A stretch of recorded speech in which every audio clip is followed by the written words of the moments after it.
Hello students, welcome to my channel Courses of Zoology. Today my topic of discussion is about evolution from prokaryotes to eukaryotes. आज के इस topic में basically हम discuss करेंगे कि जो प्रोकैरियोटिक्स थे इनसे यूकैरियोटिक ऑर्गेनिज्म कैसे बने।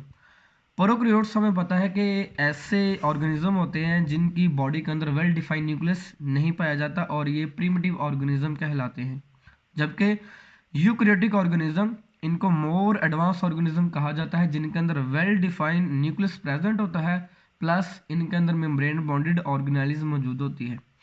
तो आज के टॉपिक में हम ये पढ़ेंगे कि प्रोकैरियोट्स से ये यूकैरियोट्स किस तरीके से बने, इनका एवोल्यूशन कैसे हुआ। So let's start. First of all, life may have begun from oceans. पहला तो इसमें ये कंसेप्ट है कि जो लाइफ है ये बेसिकली पानी से स्टार्ट हुई थी, स्पेशली फ्रॉम ओशंस और in under water hot springs, या फिर ज़मीन ज़ेर ज़मीन जो हॉट स्प्रिंग था इनसे जो लाइफ है वो इवॉल्व हुई है। और ये जो ज़ेर ज़मीन अंडर वाटर हॉट स्प्रिंग है इनको हाइड्रोथर्मल वेंट्स भी कहा जाता है।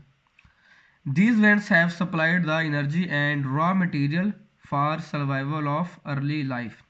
अब ये जो हाइड्रोथर्मल वेंट्स थे ये ऑर्गेनिज्म को एक तो एनर्जी प्रोवाइड करते थे, प्लस उनको ये रॉ मटेरियल प्रोवाइड करते थे इनके सर्वाइवल के लिए। अब हमारे पास ऐसे कौन से जानदार हैं जो इस क्राइटेरिया के ऊपर पूरे उतरते हैं। तो अगर बात की जाए आर्कियोबैक्टीरिया की, आर्कियोबैक्टीरिया सबसे प्रिमिटिव जो है वो प्रोकैरियोटिक बैक्टीरिया है। ये इस हाइपोथेसिस को जो है वो बेसिकली सपोर्ट करते हैं। कैसे सपोर्ट करते हैं? क्योंकि ये वो वाहद ऑर्गेनिज्म है जो 120 डिग्री सेल्सियस के ऊपर भी सर्वाइव कर सकता है, यानी 120 डिग्री सेल्सियस टेम्परेचर के ऊपर ये ऑर्गेनिज्म जो है वो रहता है। सो यही टेम्परेचर जो है वो इन हाइड्रोथर्मल वेंट्स का था, हॉट स्प्रिंग का था, जिनके अंदर ये ऑर्गेनिज्म रहते थे। इन्हीं के अंदर एवोल्यूशन की वजह से हमारे पास जो है वो प्रेजेंट यूकैरियोटिक ऑर्गेनिज्म जो है वो डेवलप हुए। So, prokaryotes have been may arisen about 3.5 billion years ago. जो प्रोकैरियोट्स से ये अराइज हुए थे तकरीबन आज से 3.5 बिलियन ईयर्स अगो, 3.5 बिलियन साल पहले ये ज़मीन के ऊपर अराइज हुए थे। सो पहला हाइपोथेसिस हम पढ़ेंगे एंडोसिम्बायोट हाइपोथेसिस। ये हाइपोथेसिस एक्सप्लेन करता है कि किस तरीके से प्रोकैरियोटिक से यूकैरियोटिक ऑर्गेनिज्म या प्रोकैरियोटिक सेल से यूकैरियोटिक सेल बना। ये हाइपोथेसिस बेसिकली एक साइंटिस्ट लाइन मार्गुलिस ने पेश किया था। इसके मुताबिक aerobic bacteria developed into mitochondria, के जो एरोबिक बैक्टीरिया उस वक्त प्रेजेंट थे ये जानदार के अंदर माइटोकॉन्ड्रिया के अंदर डेवलप हो गए, which are the site of aerobic respiration. और हमें पता है कि माइटोकॉन्ड्रिया जो है एरोबिक रेस्पिरेशन की जगह है, जहाँ पे एरोबिक रेस्पिरेशन चलती है, जहाँ पे ऑक्सीजन की मौजूदगी में जो फूड स्टफ है इसके अंदर जो कार्बन हाइड्रोजन बॉन्ड है इसको ब्रेक डाउन किया जाता है और एटीपी की फॉर्म में जो जानदार है वो एनर्जी को गेन करता है। So this is the aerobic respiration site and energy conversion site in eukaryotic cell. So these mitochondria brought the advantage of aerobic respiration to the host. ये जो माइटोकॉन्ड्रिया थी इससे जानदार को फायदा ये हुआ कि ये जानदार के अंदर जाके एरोबिक रेस्पिरेशन की साइट बन गई और जानदार एरोबिक रेस्पिरेशन करना जो है वो स्टार्ट हो गया। So let's see diagrammatically. First of all हमारे पास है एरोबिक बैक्टीरिया। ये बैक्टीरिया बेसिकली ऑक्सीजन की प्रेजेंस में जो है वो अपने कार्बन हाइड्रोजन बॉन्ड को, फूड के अंदर जो कार्बन हाइड्रोजन बॉन्ड है इनको ब्रेक डाउन करते थे और इनसे एनर्जी गेन करते थे। ये हमारे पास फर्स्ट प्रिमिटिव प्रोकैरियोटिक होस्ट। तो हुआ क्या, जो एरोबिक बैक्टीरिया था इसको प्रोकैरियोटिक सेल ने इनगल्फ करके अपनी बॉडी के अंदर ले गया और ये जो एरोबिक बैक्टीरिया थे ये प्रोकैरियोटिक होस्ट की बॉडी के अंदर जाके ये कन्वर्ट हो गए माइटोकॉन्ड्रिया के अंदर, जहाँ पे इन्होंने एरोबिक रेस्पिरेशन स्टार्ट कर दी और ये जानदार को एनर्जी देना स्टार्ट हो गए। So aerobic bacteria convert into the mitochondria. So this hypothesis is basically known as the endosymbiont hypothesis. Symbiont hypothesis इस वजह से कहा जाता है क्योंकि इसमें दोनों ऑर्गेनिज्म को जो है वो एक दूसरे से बेनिफिट होता है। ठीक है, एरोबिक बैक्टीरिया इसको एनर्जी प्रोवाइड करता है और बदले में जो प्रोकैरियोटिक होस्ट है वो जो माइटोकॉन्ड्रिया इसकी प्रोटेक्शन जो है वो प्रोवाइड करता है। ठीक है, और ये माइटोकॉन्ड्रिया इस एरोबिक बैक्टीरिया के इस प्रोकैरियोटिक सेल की बॉडी में इनगल्फ होने की वजह से बेसिकली डेवलप हुई थी।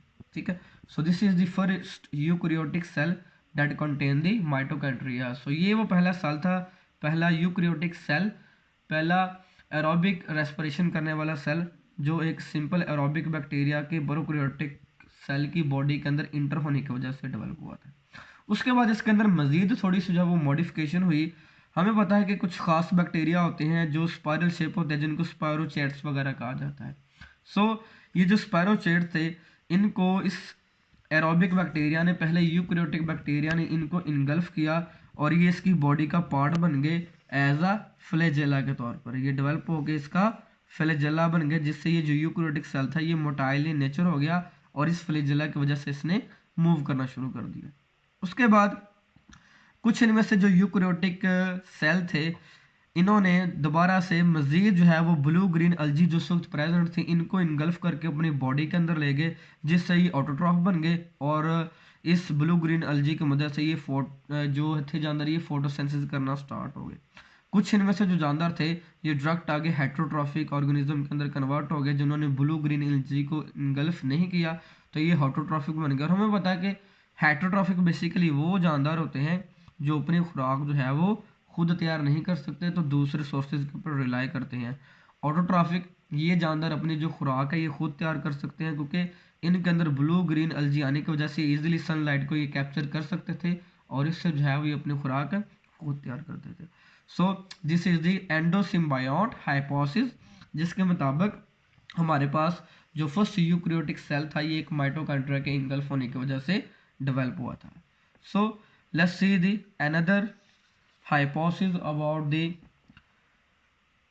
evolution of prokaryotic to eukaryotic cell। so दूसरा हमारे पास जो hypothesis है इसको हम कहते हैं membrane invagination hypothesis, another hypothesis of evolution of eukaryotic cell। ये एक और evolution, ये एक और जो है वो hypothesis है जो एक prokaryotic से eukaryotic cell के बनने को जो है वो explain करता है।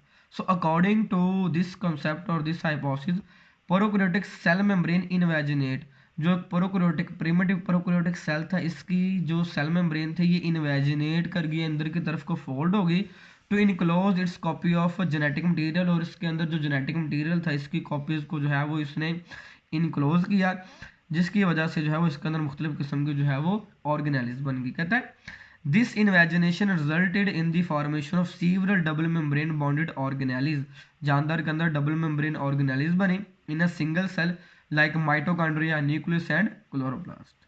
जैसे कि फर्स्ट ऑफ ऑल हमारे पास है एक प्रोकैरियोटिक सेल, इस प्रोकैरियोटिक सेल के अंदर मुख्तलिफ किस्म का जो है वो इसका जीनोम मौजूद है, इसके डीएनए के मुख्तलिफ जो है वो कापीज़ यहाँ पे प्रेजेंट है। अब हुआ क्या कि इसकी अपनी ही जो मेम्ब्रेन है वो अंदर की तरफ को इन्वेजिनेट की, यहाँ से इन्वेजिनेट की, यहाँ से इन्वेजिनेट की। इन्वेजिनेट करने के बाद क्या हुआ कि इसने अपने ही डीएनए को जो है वो इनसर्कल कर लिया, इनक्लोज कर लिया और मुख्तलिफ किस्म की ऑर्गेनेलिज के अंदर ये डेवलप हो गया। लाइक कुछ इनमें से जो है वो माइटोकॉन्ड्रिया के अंदर डेवलप हो गए, कुछ न्यूक्लियस के अंदर और कुछ क्लोरोप्लास्ट के अंदर। और हमें इस बात का आइडिया है कि माइटोकॉन्ड्रिया के पास भी अपना डीएनए होता है, न्यूक्लियस के पास भी अपना डीएनए होता है और क्लोरोप्लास्ट के पास भी अपना डीएनए होता है। तो सिंपली सेल ने क्या किया कि अपनी मेम्ब्रेन को इन्वेजिनेट करके अंदर की तरफ को फोल्ड करके अपने ही जीनोम, अपने ही डीएनए की कॉपीज को जो है वो इनक्लोज कर लिया, जिससे मुख्तलिफ किस्म की डबल मेम्ब्रेन ऑर्गेनेली जो है वो इससे डेवलप हुई। और इसका एक बड़ा क्लियर एविडेंस हम इस बात से भी ले सकते हैं कि अगर हम प्लाज्मा मेम्ब्रेन की कंपोजिशन को चेक करें, यानी जो सेल की मेम्ब्रेन है, आउटर बाउंड्री है, इसको देखो तो ये भी फॉस्फोलिपिड से बनी हुई है। और अगर हम इन मुख्तलिफ किस्म की ऑर्गेनेली जैसे कि माइटोकॉन्ड्रिया, न्यूक्लियस और क्लोरोप्लास्ट की सेल मेम्ब्रेन को देखें तो ये भी फॉस्फोलिपिड से मिलकर बनी हुई है, यानी ये इनकी जो कंपोजिशन है ये बिल्कुल प्लाज्मा मेम्ब्रेन जैसी है। तो इससे यही साबित होता है कि ये वाली जो ऑर्गेनेली है ये प्लाज्मा मेम्ब्रेन के टूटने की वजह से, इनक्लोज होने की वजह से ये जो है हमारी ऑर्गेनेलीज डेवलप हुई। So this is the two views about the evolution of prokaryotic to eukaryotic cell. First concept was the development of prokaryotic cell from development of eukaryotic cell to prokaryotic cell, and other one is the development of prokaryotic cell to eukaryotic cell through the membrane invagination hypothesis, and first one is the endosymbiont hypothesis. Thank you so much.